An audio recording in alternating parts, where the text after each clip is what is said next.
as I referred to earlier with the National Security Commission on Artificial Intelligence and some of these FOIA documents that came out of there, there is the promotion of the idea that essentially the U.S. needs to do what China has done and replicate this civil military fusion model in order to win the AI arms race.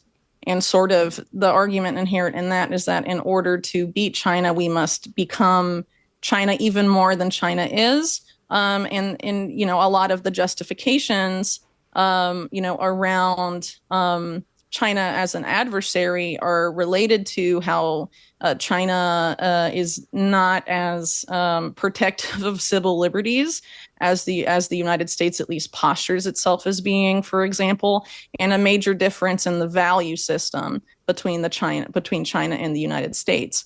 And so if you're willing to adopt exactly that model, civil military fusion, in my opinion, is really not that different than fascism at the end of the day. It's the corporatist model, and I don't think it's necessarily what Americans want. And yeah, there is a trade-off, and I think people should consider it. But again, I'm not in the business of telling people what to think. But what happens if we go so far out of a desperation to win an AI arms race with China, for example, that we completely surrender the value system that supposedly makes us a freer, better society in the process? I think that is complicated. And I would also point to the fact that, transnational capital, a lot of that has enabled China's AI arms race. There is a lot of cross-pollination in these, Chinese government adjacent tech corporations and the United States. You can look at people like Larry Fink, for example, who definitely have a lot of ties to Chinese industry, for example, and people like Steve Schwartzman, quite similarly, very much tied there, who's head of Blackstone, and they're both very close personal friends of Donald Trump, and also, of course, Fink has ties to the Democrats as well. And a lot of Henry Kissinger, who I mentioned earlier, a lot of top CCP officials have pictures of them with Henry Kissinger in their offices. They love the guy, and there was that effort, of course, to open up China to commerce and partnerships with Western companies, for example, back several decades ago. And a lot of that involved, U.S. capital in some firms like Bechtel, for example, that were very much tied to the national security state of Ronald Reagan, for example. A lot of top people that served in top national security positions under him were involved in Bechtel, which was building a lot of the infrastructure that helped enable China to become the power that it is. And why is that not being talked about? And I mean, this really isn't exclusive to Democrats either, though they often get rightly pointed out for having some conflicts of interest of this nature.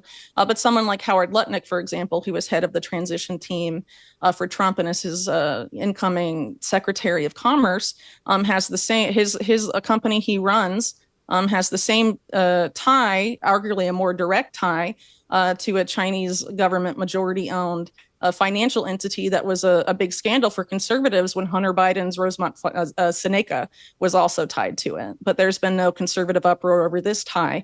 And you have to kind of ask why that may be, and why you have a lot of these big tech people, Elon Musk included, who has a major role in the national security state of the United States as one of the top contractors to Space Force in the Pentagon, for example, and Starlink. And all of these things, through Tesla, has a lot of ties to, Chinese commerce and tech giants that also have rather cozy relationships with the Chinese government as well. Why is that not being discussed as, a potential national security risk if we do really need to become China to beat China? You see what I'm saying? Like, if it was really, that was really the key driver of our issue, shouldn't we be scrutinizing the ties of these oligarchs to both China and, some in our own national security state? And, again, I think if people are familiar with my books and my work, there is a scandal that really exposed a lot of this that happened during the Clinton administration and was not properly investigated at all. It's remembered as Chinagate, and it was really sort of today is, I would argue, misremembered as a campaign finance scandal for the Clinton reelection campaign.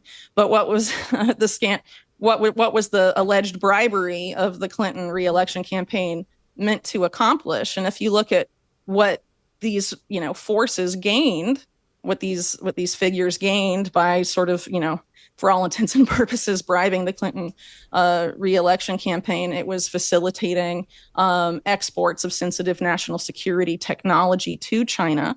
And a lot of that was done through a company called Laurel, which has since become, I think, part of Lockheed Martin.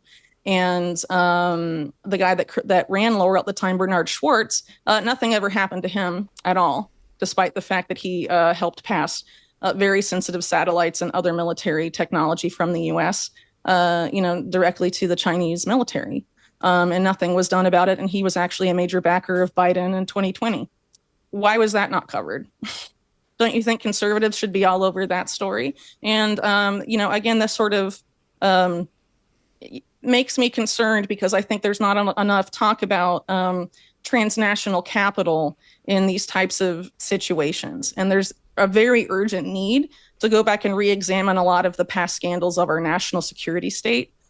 Chinagate specifically, because as I note in my book, the death of Commerce Secretary Ron Brown and a lot of people at the ITA Department at Commerce, those were the most people targeted as this bribery scandal of Chinagate, because the Commerce Department oversees the export of sensitive technology to foreign powers, right?